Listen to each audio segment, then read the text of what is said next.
In today's video, I'm going to teach you how Dropbox Sign works. Perhaps you're familiar with Dropbox Sign, a handy tool that lets you efficiently send documents online for signatures, making what used to be a cumbersome task surprisingly simple. Let's dive into how you can use it effectively. First things first, open up your web browser and type in Dropbox Sign. Once you've located the site, you'll need to log into your account.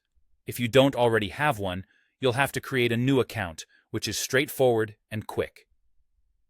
Now that you've accessed your account, the next step is selecting the document you wish to have signed. You can choose from PDFs or Word documents that you've stored in your Dropbox.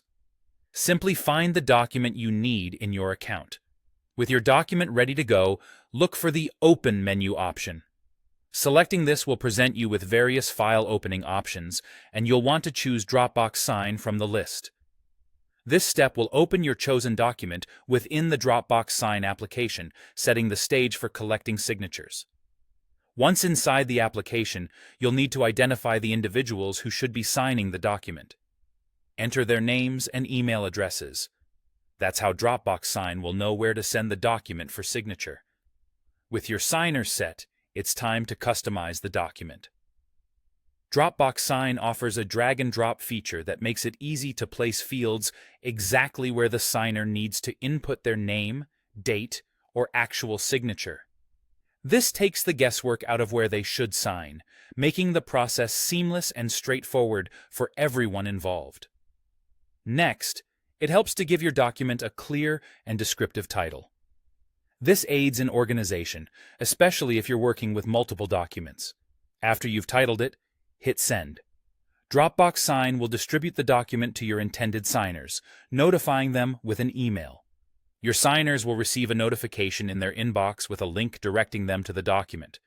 Once they open the link, they'll easily be able to review the document and add their signatures. After they've signed, they'll finalize the process by clicking I agree. They will then be redirected to another page where they can access a copy of the fully executed document. And just like that, you've successfully navigated Dropbox Sign. By following these steps, you've learned how to streamline document signing, saving valuable time, and making the process more efficient for everyone involved. Whether you're at the office or working from home, Dropbox Sign is an excellent tool to keep your document workflow running smoothly. Thanks for watching this walkthrough, and happy signing.